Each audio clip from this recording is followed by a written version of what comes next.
है आपके अपने इस YouTube चैनल सुहाना टेक्स में। तो दोस्तों आज आपके लिए लेकर आया हूँ क्लास 10th का A to Z फॉर्मूला, जो कि हम इसी वीडियो में समाप्त करने वाले हैं सभी फॉर्मूले को, और वो भी चैप्टर वाइज। तो चलिए इस वीडियो में बने रहिए। चलिए इस फॉर्मूले को समझते हैं। सबसे पहला है चैप्टर आपका वास्तविक संख्या है। वास्तविक संख्या में जो हमारा पढ़ना है उसमें है यूक्लिड विभाजन एल्गोरिथम। यूक्लिड विभाजन एल्गोरिथम का सूत्र होता है दोस्तों ए बराबर बी क्यू प्लस आर, यानी ए बराबर बी क्यू प्लस आर जो होता है भाज्य बराबर भाजक गुणे भागफल प्लस शेषफल, ये आपका होता है। यहाँ पे हम प्रदर्शित किए हैं कि किसको किससे डिनोट करते हैं। आइए यहाँ पे एक और फॉर्मूला है जो है पहली संख्या। तो हाय दोस्त, hello friends, welcome to my YouTube channel. दोस्तों आज हम लेके आए हैं क्लास 10th का A to Z फॉर्मूला, जो हम इसी वीडियो में चैप्टर वाइज समाप्त करने वाले हैं। चलिए इस वीडियो को स्टार्ट करते हैं। सबसे पहला हमारा चैप्टर है फ्रेंड्स वास्तविक संख्या। वास्तविक संख्या में आपको पढ़ना है यूक्लिड विभाजन एल्गोरिथम। यूक्लिड विभाजन एल्गोरिथम क्या कहता है दोस्तों, यहाँ पे जो भागा देते हैं तो इसको बोलते हैं भाजक, इस वाले एरिया को बोलते हैं भाज्य, और इसको बोलते हैं भागफल, और इसको बोलते हैं शेषफल। किसको किससे डिनोट करना है सभी चीजों को हम लिख दिए हैं। तो यूक्लिड विभाजन एल्गोरिथम जो नियम होता है, सूत्र पहला ए बराबर बी क्यू प्लस आर होता है दोस्तों। ए को हम बोलते हैं भाज्य बराबर भाजक गुणे भागफल प्लस शेषफल, ये आपका फॉर्मूला होता है यूक्लिड विभाजन का। अगला सूत्र है 2 नंबर कि पहली संख्या गुणे दूसरी संख्या बराबर क्या होता है। तो दोस्तों पहली संख्या गुणे दूसरी संख्या बराबर होता है एलसीएम गुणे एचसीएफ। दोस्तों यहाँ पे एचसीएफ है तो आप एचसीएफ लिख लीजिएगा, अगर नहीं समझ में आ रहा हो तो एलसीएम गुणे एचसीएफ। इसी तरह आइए कुछ संख्या को समझते हैं कि फ्रेंड्स की प्राकृतिक संख्या क्या होता है। तो आप से कोई पूछे तो गिनती की वह संख्या जो 1 से शुरू हो। कैसे शुरू हो दोस्तों, 1 से, उसे हम प्राकृतिक संख्या कहते हैं। जैसे 1 2 3 और अनंत तक। यहाँ पे उस तरह से नेक्स्ट है कि पूर्ण संख्या क्या होता है। तो दोस्तों पूर्ण संख्या गिनती की वह संख्या जो 0 से शुरू हो। कैसे शुरू हो, 0 से, उसे हम पूर्ण संख्या कहते हैं। जैसे 0 1 2 3 अनंत तक। इसी तरह सम संख्या किसे कहते हैं, जो 2 से पूरा कट जाए उसे हम सम संख्या कहते हैं। और विषम संख्या के दोस्तों आप जानते भी होंगे, जो 2 से नहीं कटे उसे हम विषम संख्या कहते हैं। आगे है कि भाज्य संख्या क्या है, जो संख्या 1 से तथा अपने आप से और दूसरे संख्या से विभाजित हो उसे हम कौन सी संख्या कहते हैं, भाज्य संख्या। जैसे में दोस्तों यहाँ पे 4 हो जाएगा, 6 हो जाएगा, 9 हो जाएगा। ये सब जो है 1 से भी कटेगा, 2 से भी कटेगा और अपने आप से भी कटेगा, यानी 3 गो संख्या से कट जाएगा। तो इसीलिए क्या हो जाएगा, भाज्य संख्या। नेक्स्ट है दोस्तों अभाज्य संख्या। क्या, वह संख्या जो 1 से अपने आप से कटे उसे हम कहते हैं अभाज्य संख्या। जैसे में 2 3 5 7 11। दोस्तों ये 1 से कटेगा और अपने आप से, अन्यथा किसी संख्या से नहीं कटेगा। आगे आपका कि परिमेय संख्या क्या है। यहाँ पे आपको समझना है कि जिस संख्या को हम P बटा Q के रूप में लिख सकते हैं उसे हम क्या कहते हैं, परिमेय संख्या कहते हैं। जैसे में दोस्तों 1 हो जाएगा, 0 हो जाएगा, ये सभी क्या हो जाएगा, आपका परिमेय संख्या। आप जानते भी होंगे। अगला है कि अपरिमेय संख्या, जिस संख्या को हम P बटा Q के रूप में नहीं लिख सकते उसे हम क्या कहते हैं, तो अपरिमेय संख्या। जैसे हम यहाँ पे लिखे भी हैं, √2 हो गया, √3 हो गया, 2 + √3 पाई। तो पाई एक अपरिमेय संख्या हो जाएगा फ्रेंड्स। आइए हम यहाँ भी समझते हैं कि अभाज्य अभाज्य संख्या क्या होता है। तो अभाज्य संख्या के मतलब कि वैसे संख्या जिसका मौसा 1 हो, क्या हो, मौसा उनका 1 हो, उससे अभाज्य यानी अभाज्य संख्या कहते हैं। जैसे 5 हो गया, 7 हो गया, इन दोनों का मौसा निकालेगा फ्रेंड्स तो 1 होगा। इन दोनों का मौसा भी निकालेगा तो 1 होगा। आइए अब चैप्टर 2 में समझते हैं। सबसे चैप्टर 2 है बहुपद। तो बहुपद क्या होता है, यहाँ पे आइए द्विघात बहुपद का व्यापक रूप दोस्तों यहाँ पे होता है ax² + bx + c बराबर के 0। ये द्विघात बहुपद का व्यापक रूप है। नेक्स्ट इसी है त्रिघात बहुपद का व्यापक रूप x के ax³ + bx² + cx + d। ये त्रिघात बहुपद हो जाएगा। और यहाँ पे शून्यकों का योग यानी अल्फा + बीटा बराबर सूत्र क्या होता है फ्रेंड्स, तो होता है -b बटा a, अल्फा + बीटा। नेक्स्ट है कि शून्यकों का गुणनफल यहाँ पे है। तो शून्यकों का गुणनफल क्या होता है, अल्फा गुणे बीटा बराबर क्या होगा, c/a। तो आप आशा करते हैं कि ये भी होगा कि अल्फा गुणे बीटा गुणे यहाँ पे वाई किरण बोलते हैं, तो यहां से हो जाएगा माइनस बी बेटा ए। ये वही वाला सूत्र है जो आप ए वाला समझ रहे हैं, यही वाला ए भी फॉर्मूला है। नेक्स्ट है आपका तीसरा नंबर चैप्टर, दो चर वाला रैखिक समीकरण। तो दो चर वाला रैखिक समीकरण में आइए हम समझते हैं। सबसे पहला है सूत्र हमारा a1 बटा a2 बराबर b1 बटा b2 बराबर c1 बटा c2। इस तरह कंडीशन में आपका समीकरण रहता है दोस्तों, तो उसको बोलते हैं हम समपाती रेखा। कौन से रेखा? समपाती या संगत या उसका अनेक हल, ये तीनों कंडीशन इस पे लागू होगा इस वाले समीकरण पे। अगला है कि a1 बटा a2 बराबर इज नॉट कल टू b1 बटा b2, यानी इसका मतलब कि बराबर नहीं है दोनों, तो इस कंडीशन में प्रतिच्छेदी रेखा होगा और ये संगत हो गए और इसका अद्वितीय हल। अद्वितीय का हल का मतलब होता है फ्रेंड्स, यानी दो हल होगा इसका। कौन सा हल होगा? दो हल होगा। तो चलिए हम इसके और अगले प्रश्नों को भी समझते हैं। अगला है हमारा अगला कि a1 बटा a2 बराबर b1 बटा b2 बराबर नहीं है c1 बटा c2, तो एक कैसा कंडीशन लागू करेगा? तो ये समांतर रेखा हो जाएगा। इस कंडीशन में असंगत हो जाएगा और इसका कोई हल नहीं होगा, इस समीकरण पे लागू होगा। अगला है चैप्टर नंबर 4 कि द्विघात समीकरण। आइए द्विघात समीकरण समझते हैं। सबसे पहले यहाँ पे विवेचक या विविधकर इसको बोलते हैं। डी बराबर फॉर्मूला क्या होता है? बी स्क्वायर माइनस 4ac, ये आपका डी बराबर फॉर्मूला होता है। यदि यहाँ पे यदि दिया है, यदि बी स्क्वायर माइनस 4ac बराबर 0 हो तो मूल वास्तविक और समान होगा।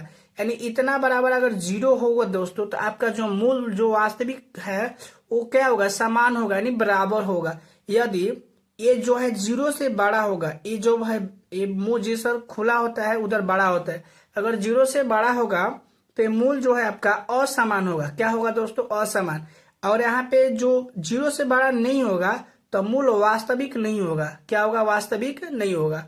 इस कंडीशन को लागू करता है दोस्तों। यहाँ पे अब अगला है कि द्विघाती सूत्र क्या होता है। तो द्विघाती सूत्र जो होता है minus B plus minus root में बी स्क्वायर माइनस 4ac बाटा में 2a, या इसको ऐसे भी आप बोल सकते हैं minus B plus minus d बाटा में 2a, क्योंकि d बराबर इतना होता है, आप यहाँ पे जान चुके हैं d बराबर इतना होता है, तो आप d के इतना के बदले आप d लिख सकते हैं। आगे हम 5 नंबर चैप्टर में चलते हैं। 5 नंबर हमारा चैप्टर है समांतर श्रेणी। चैप्टर क्या है? समांतर श्रेणी। तो आइए समांतर श्रेणी को समझते हैं। सबसे पहला ए एन बराबर फॉर्मूला क्या होता है? तो a plus N minus 1 into D. आगे है कि एसिन बराबर फॉर्मूला क्या होता है? तो n बाई 2 इंटू यहाँ पे 2a plus into n minus 1 to d. S n का फॉर्मूला होता है। एसिन का एक और फॉर्मूला होता है कि n by 2 into A plus A N के जगह आप l भी लिख सकते हैं यहाँ पे, l यानी कि लास्ट पद। यहाँ पे d बराबर फॉर्मूला क्या होता है कि a2 माइनस a1, या d2 बराबर फॉर्मूला होगा a3 माइनस a2। अब AP का व्यापक रूप आपको लिखना है तो लिख सकते हैं ए फॉर्मूला है a कोमा a प्लस के d, a प्लस के 2d और a प्लस के 3d। इसी तरह आप आगे भी और सारे लिख सकते हैं। यहाँ पे दर्शाया गया कि a को हम बोलते हैं प्रथम पद और an जो है इसको बोलते हैं हम nवा पद, और यहाँ पे है nवा पद या अंतिम पद बोलते हैं an को, और यहाँ पे एसन को बोलते हैं दोस्तों योग, क्या पदों का योग बोलते हैं। डी को हम बोलते हैं इसमें सार्वंतर, और एन को बोलते हैं पदों की संख्या। इसमें जो दिया है यहाँ पे हम नोट कर दिए हैं। 6 नंबर में यहाँ पे है त्रिभुज।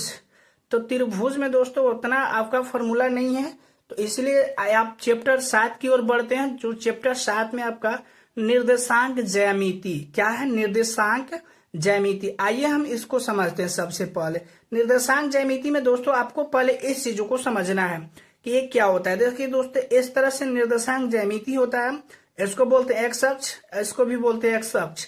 ये प्लस होता है, माइनस होता है। ये वाई अक्ष है, ये वाई अक्ष है। ये प्लस होता है, माइनस होता है।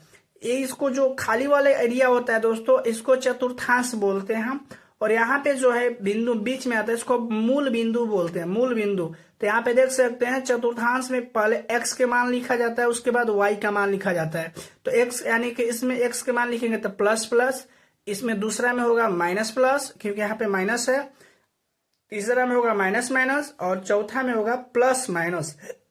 और मूल बिंदु का निर्देशांक फ्रेंड्स 0,0 होता है।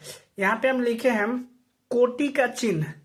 यहाँ पे प्रथम पद में प्लस प्लस होता है, द्वितीय पद में माइनस प्लस होता है, तृतीय में माइनस माइनस होता है और चतुर्थ में प्लस माइनस होता है। यहाँ पे भी कुछ नोट करने वाली बात है जो आप यहाँ पे नोट कर लीजिएगा अपनी कॉपी में कि एक्स अक्ष पर वाई निर्देशांक जो है 0 होता है, यानी शून्य होता है। ये भी कई बार एग्जाम में पूछा गया है दोस्तों कि एक्स अक्ष पर वाई निर्देशांक क्या होता है 0, यानी x, 0। उसी तरह होता है y अक्ष पर x निर्देशांक 0 होता है, यानी 0,y। यहाँ पे नोट में लिखने वाला बात है नोट में कि पहले x का मान तब y का मान लिखते हैं, जैसे x, y। x को दोस्तों हम भुज बोलते हैं और y को हम कोटि बोलते हैं। ये भी कई बार एग्जाम में पूछा गया है कि x को यानी x वाला मान को हम भुज बोलते हैं और y वाला मान को हम कोटि बोलते हैं। तो चलिए हम अगले चैप्टर की ओर चलते हैं।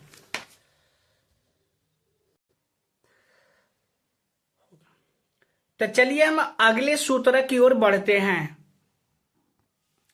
तो अगला हमारा सूत्र है फ्रेंड्स कि त्रिभुज का केंद्र का निर्देशांक क्या होता है, यानी इसका केंद्र का निर्देशांक निकालना है। तो x1 plus x2 plus x3 बाटा में 3 ये x का निकलेगा और यहाँ पे y का निकालना है। तो y1 plus y2 plus y3 बाटा में 3।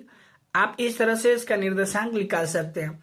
अगला है कि दो बिंदुओं के बीच की दूरी क्या होता है। तो दूरी सूत्र फ्रेंड्स आपको पता होगा कि x2 माइनस x1 का square plus y2 minus y1 का स्क्वायर। आप इसको इधर उधर भी कर सकते हैं, उससे कोई दिक्कत नहीं है। अगला है कि मध्य बिंदु से दूरी क्या होगा। तो मध्य बिंदु से जो दूरी होता है सूत्र x स्क्वायर प्लस y का स्क्वायर होता है। आगे है कि मध्य बिंदु का निर्देशांक क्या होगा। तो मध्य बिंदु का जो निर्देशांक होता है x1 प्लस x2 बटा 2 होता है। इसी तरह इसमें देखिएगा तो y1 प्लस y2 बटा 2 होता है। अगला है कि विभाजन सूत्र क्या होता है। तो विभाजन सूत्र यहाँ पे m1 x2 plus m2 x1 बाटा में m1 प्लस m2। इसी तरह कोमा देखिए m1 y2 plus m2 y1 बाटा में m1 प्लस m2 होता है। तो आप इसको याद रखिएगा कैसे। तो आपको याद रखना है कि 12 21 इसमें भी 12 21 आपको एक नंबर याद रखना है जो आप इसको भली भांति लिख सकते हैं। इसमें 12 12 नीचे। अगला है कि त्रिभुज का क्षेत्रफल क्या होता है। तो त्रिभुज का क्षेत्रफल फ्रेंड्स होता है 1/2 into x1 into y2 minus y3 plus x2 into y3 minus y1 plus x3 into y1 minus y2। ये आपका फॉर्मूला होता है त्रिभुज का क्षेत्रफल। आइए दोस्तों अब चैप्टर नंबर 8 को समझते हैं और इसमें से काफी ज्यादा फॉर्मूला जो कि आपके एग्जाम में भी पूछा जाता है। आइए हम समझते हैं त्रिकोणमिति का परिचय। त्रिकोणमिति का परिचय सबसे पहले हम समझते हैं कि पाइथागोरस प्रमेय क्या होता है। तो दोस्तों पाइथागोरस प्रमेय आप पढ़े होंगे त्रिभुज में। यहाँ पे इसको बोलते हैं कर्ण और इसको बोलते हैं लंब, थीटा के सामने वाली भुजा को। और यहाँ पे जो नीचे इसको बोलते हैं आधार। क्या बोलते हैं? आधार। इसको हम एच से सूचित करते हैं कर्ण को, हाइपोटेनस। इसको हम पी से यानी कि परपेंडिकुलर और बी से यानी कि आधार। यहाँ पे पाइथागोरस प्रमेय में क्या बोल रहा है कि कर्ण स्क्वायर बराबर सूत्र होता है लंब का स्क्वायर प्लस आधार का स्क्वायर। इसी तरह लंब स्क्वायर बराबर सूत्र होता है कर्ण स्क्वायर माइनस आधार स्क्वायर। इसी तरह आधार बराबर सूत्र हो जाएगा कर्ण स्क्वायर माइनस के लंब स्क्वायर। अगर इसमें से स्क्वायर हटाएंगे तो इधर रूट बैठेगा फ्रेंड्स। कर्ण बराबर होगा लंब स्क्वायर प्लस आधार स्क्वायर। इसको ऐसे रूट से चढ़ा देंगे। लंब हटाएं, लंब पे से स्क्वायर हटाएंगे तो यह भी रूट में हो जाएगा कर्ण स्क्वायर माइनस आधार और रूट चढ़ा देंगे। इसी तरह आधार भी करेंगे तो क्या हो जाएगा कर्ण स्क्वायर माइनस लंब स्क्वायर। इसको रूट भी कर देंगे अंदर। और यहाँ पे भी बहुत सारे सूत्र है, जैसे यहाँ पे 1 में साइन थीटा बराबर क्या होता है। तो साइन थीटा बराबर लंब बटा कर्ण होता है। उसी तरह अगला है कि कॉस थीटा बराबर क्या होता है। तो आधार बटा कर्ण होता है। टैन थीटा बराबर होता है लंब बटा आधार और कॉसेक थीटा बराबर होता है कर्ण बटा लंब। इसी तरह सेक थीटा बराबर फॉर्मूला होता है कर्ण बटा आधार। कॉट थीटा बराबर फॉर्मूला होता है आधार बटा लंब। तो ये फॉर्मूला होता है। जस्ट इसका इधर फॉर्मूला समझते हैं बहुत सारे साइन का। तो यहाँ पे है कि साइन थीटा गुणे कॉसेक थीटा बराबर 1 होता है। इसी तरह साइन थीटा बराबर 1/कोसेक थीटा होता है और यहाँ पे कॉसेक थीटा बराबर 1/साइन थीटा होता है। यहाँ पे tan इंटू यानी गुणे कॉट थीटा बराबर 1 होता है। tan थीटा बराबर 1 यहाँ पे हो जाएगा, कॉट बाटा में चला जाएगा, tan थीटा बराबर 1/कॉट हो जाएगा। इसी तरह कॉट थीटा बराबर 1/tan थीटा हो जाएगा। चलिए हम अगले फॉर्मूला को भी समझते हैं। इधर भी कुछ है, यहाँ पे कॉसेक, यहाँ पे कॉसेक हो जाएगा फ्रेंड्स, कॉसेक आप सुधार लीजिएगा, कॉसेक थीटा बराबर कॉसेक गुणे सेक थीटा बराबर 1। तो इसी तरह सॉरी फ्रेंड्स, यहाँ पे कॉसे रहेगा, कॉस, यहाँ पे कॉस है फ्रेंड्स। तो चलिए हम अगले फॉर्मूला को समझते हैं। अगला है यहाँ पे कि कॉस थीटा गुणे सेक थीटा बराबर 1 होता है। इसी तरह यहाँ पे कॉस थीटा बराबर 1/सेक थीटा हो जाएगा, सेक थीटा बराबर 1/कॉस थीटा हो जाएगा। चलिए हम इसके और भी फॉर्मूले को समझते हैं। तो अगला फॉर्मूला है हमारा कि sine square theta plus cos square theta बराबर 1। तो साइन स्क्वायर थीटा बराबर 1 इधर आ जाएगा, ये प्लस है तो माइनस में हो जाएगा, यानी 1 माइनस कॉस स्क्वायर थीटा। इसी तरह स्क्वायर हटाएंगे तो साइन थीटा बराबर हो जाएगा √1 माइनस कॉस स्क्वायर थीटा। इसी तरह कॉस स्क्वायर थीटा बराबर आपका फॉर्मूला हो जाएगा 1 माइनस साइन स्क्वायर थीटा। इसी तरह कॉस थीटा बराबर फॉर्मूला हो जाएगा √1 माइनस साइन स्क्वायर थीटा। और अगला यहाँ पे 3 नंबर में आ जाएगा cosec square theta minus cot square theta बराबर 1। तो कॉसेक स्क्वायर थीटा बराबर क्या होगा, यानी 1 प्लस कॉट स्क्वायर थीटा। इसी तरह कॉसेक थीटा बराबर होगा रूट में 1 प्लस कॉट स्क्वायर थीटा, या इसको ऐसे भी बोल सकते हैं कि कॉसेक स्क्वायर थीटा -1 बराबर के कॉट स्क्वायर थीटा, या कॉट स्क्वायर थीटा बराबर कॉसेक स्क्वायर थीटा -1, या कॉट थीटा बराबर हो जाएगा कॉसेक स्क्वायर थीटा -1। इधर भी कुछ फॉर्मूले हैं। यहाँ पे आपका फॉर्मूला है कि सेक स्क्वायर थीटा माइनस के tan स्क्वायर थीटा बराबर 1। इसी तरह सेक स्क्वायर थीटा बराबर 1 प्लस tan स्क्वायर थीटा। अगला है कि सेक स्क्वायर नहीं, यहाँ पे स्क्वायर को हटाएंगे तो हो जाएगा आपका रूट में 1 प्लस tan स्क्वायर थीटा।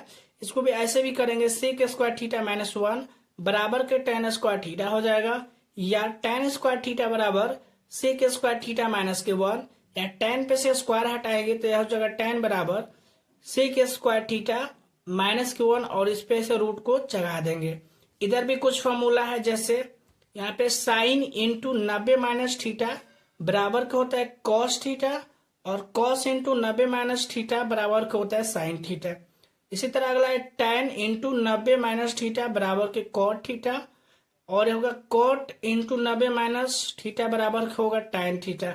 इसी तरह कॉसेक इंटू 90 माइनस थीटा बराबर हो सेक थीटा, और सेक इंटू 90 माइनस थीटा बराबर होता है कॉसेक थीटा। आइए अब यहाँ पे भी कुछ फॉर्मूला है त्रिकोणमिति का। सबसे पहले इसको हम समझते हैं। जैसे यहाँ पे है कि साइन 0 डिग्री का मान 0 होता है, साइन 30 डिग्री के मान 1/2 होता है। उसी तरह साइन 45 डिग्री के मान 1/√2, और साइन 60 डिग्री के मान √3/2 होता है, और साइन जो 90 डिग्री का मान होता है 1 होता है। इसी तरह अगला है कि कॉस 0 डिग्री का मान 1 होगा, कॉस 30 डिग्री का मान यहाँ पे √3/2 हो जाएगा। इसी को यहाँ से लिखते जाना उल्टे फॉर्म में, कॉस 45 के मान 1/√2 और कॉस 60 के मान 1/2 यहाँ पे, और कॉस 90 का मान 0 होगा। इस तरह tan है, tan 0 का मान 0, tan 30 डिग्री का मान 1/√2, सॉरी दोस्तों। तो यहाँ पे अगला है कि tan 0 डिग्री के मान 0, tan 30 डिग्री के मान 1/√3, tan 45 के मान केवल 1 होगा, और tan 60 का मान होता है √3, और tan 90 का मान होता है अपरिभाषित। इसी तरह अगला है कि कॉसेक 0 डिग्री का मान होता है अपरिभाषित, कॉसेक 30 डिग्री का मान 2, कॉसेक 45 डिग्री का मान केवल √2 होता है, और कॉसेक 60 डिग्री का मान 2/√3 होता है, और कॉसेक 90 डिग्री का मान 1 होता है। आगे है कि सेक यहाँ पे है, सेक 0 डिग्री का मान 1 होता है, सेक 30 डिग्री का मान 2/√3 होता है, सेक 60 डिग्री सेक 30 डिग्री का मान 2/√3 होता है, सेक 45 डिग्री के मान 2 और सेक यहाँ पे 60 डिग्री के मान 2 होगा और सेक यहाँ पे है 90 डिग्री के मान अपरिभाषित होगा। यहाँ पे भी कॉट का मान दिया है जो आप यहाँ पे नोट कर सकते हैं, देख सकते हैं कॉट 0 डिग्री का मान अपरिभाषित होगा, 30 डिग्री का मान √3 और 45 का 1 और 60 का होगा 1/√3 और यहाँ पे 90 का होगा 0। तो चलिए हम अगले चैप्टर को भी समझते हैं। अगला चैप्टर में फॉर्मूले को देखते हैं। तो दोस्तों हमारा अगला चैप्टर है चैप्टर नंबर 10 जिसका नाम है ब्रीथ। क्या नाम है? ब्रीथ। तो आइए ब्रीथ सबसे पहला है कि ब्रीथ का क्षेत्रफल क्या होता है। तो जो ब्रीथ का क्षेत्रफल होता है πr²। क्या होता है? πr²। इसी तरह ब्रीथ का परिमाप जिसको हम परिधि बोलते हैं क्या होता है? 2πr। क्या होता है? 2πr। व्यास को हम d से सूचित करते हैं और यहाँ पे त्रिज्या क्या होता है? त्रिज्या बराबर होता है व्यास बटा 2 यानी r बराबर होता है d/2। इसी तरह इधर देखेंगे तो अर्धवृत्त का क्षेत्रफल क्या होता है? तो 1/2 πr²। उसी तरह है कि अर्धवृत्त का परिमाप क्या होता है? तो πr। क्या होगा? केवल πr। अगला है कि अर्धवृत्त की परिधि क्या होती है? तब πr यानी प्लस 2r। πr और प्लस में क्या जोड़ देना है? 2r। आगे है इधर देखेंगे तो त्रिज्या खंड का क्षेत्रफल। तो दोस्तों त्रिज्या खंड का क्षेत्रफल होता है θ/360 πr² और इधर है गोले का आयतन होता है 4/3 πr³। इसी तरह है कि अर्ध गोले का आयतन होता है 2/3 πr³। आगे है कि बेलन, यहाँ पे बेलन का आयतन। तो दोस्तों यहाँ पे बेलन का आयतन होता है πr²h। उसी तरह बेलन का कुल पृष्ठीय क्षेत्रफल 2πr × r + h। यहाँ पे है कि शंकु का आयतन 1/3 πr²h। यहाँ पे है कि शंकु का वक्र पृष्ठीय क्षेत्रफल πrl। इधर भी है कि शंकु का कुल पृष्ठीय क्षेत्रफल πrl। यहाँ पे πrl है प्लस πr² है, तो इसको ऐसे भी आप लिख सकते हैं πrl × यहाँ पे शंकु। तो अगला है दोस्तों कि शंकु का कुल पृष्ठीय क्षेत्रफल πrl प्लस πr²। इसको कॉमन लीजिएगा तो πr × l + r हो जाएगा यानी शंकु का एक पूरा कुल पृष्ठीय क्षेत्रफल हो जाएगा। आइए थोड़ा इधर भी वाला भी समझ लेते हैं। इधर भी है आपका कि चाप यानी चाप की लंबाई क्या होता है? तो θ/360 2πr। इस तरह गोले का पृष्ठीय क्षेत्रफल 4πr² और अर्धगोले का पृष्ठीय क्षेत्रफल 3πr² और बेलन का वक्र पृष्ठीय क्षेत्रफल 2πrh। तो इधर भी कुछ समझते हैं हम। यहाँ पे भी दिया है बहुत सारे। यहाँ पे वर्ग का क्षेत्रफल होता है भुजा²। वर्ग का परिमाप होता है 4 गुणे भुजा और यहाँ पे होता है वर्ग का विकर्ण होता है √2 गुणे भुजा। आगे है कि आयत का क्षेत्रफल क्या होता है? तो आयत का क्षेत्रफल लंबाई गुणे चौड़ाई और आयत का परिमाप होता है 2 × लंबाई प्लस चौड़ाई। आगे है कि आयत का विकर्ण होता है लंबाई² प्लस चौड़ाई² रूट में। और यहाँ पे है कि घन का आयतन स्टूडेंट्स होता है भुजा∗। क्या होता है? भुजा∗। और यहाँ पे घन का वक्र पृष्ठीय क्षेत्रफल 4 गुणे भुजा²। क्या होता है? तो 4 गुणे भुजा²। इस तरह की घन का कुल पृष्ठीय क्षेत्रफल अगर लीजिएगा तो आपको हो जाएगा 6 गुणे भुजा²। इसी तरह की घन का आयतन क्या होता है? घन का आयतन यहाँ पे देख सकते हैं लंबाई गुणे चौड़ाई गुणे ऊंचाई। इस तरह की घन का कुल पृष्ठीय क्षेत्रफल। तो कुल पृष्ठीय क्षेत्रफल आप ऐसे लिख सकते हैं 2 × लंबाई गुणे चौड़ाई प्लस चौड़ाई गुणे ऊंचाई प्लस ऊंचाई गुणे लंबाई आप लिख सकते हैं। घन आपका एक कुल पृष्ठीय क्षेत्रफल है। आगे है आपका घनाभ का विकर्ण क्या होगा? तो घनाभ का विकर्ण होता है लंबाई² प्लस चौड़ाई² प्लस यहाँ पे होगा ऊंचाई²। आइए हम अगले चैप्टर को भी समझते हैं कि उसमें है। तो आइए हम चैप्टर नंबर 14 जो है इसमें से कुछ फॉर्मूले। तो आइए हम 14 नंबर चैप्टर जो हमारा है इसमें कुछ फॉर्मूला को समझते हैं। सबसे पहले एस वाले साइन को आप देखे होंगे, इसको हम बोलते हैं बड़ा सिग्मा और इसको बोलते हैं Fi को बोलते हैं ब्रह्मांडता और Xi को बोलते हैं वर्ग चिन्ह।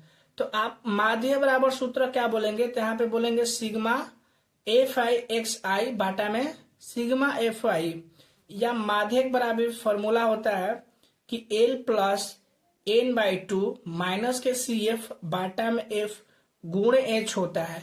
हम यहाँ पे लिख दिए हैं कि किसको क्या बोलते हैं दोस्तों, आप यहाँ पे नोट कर लीजिएगा।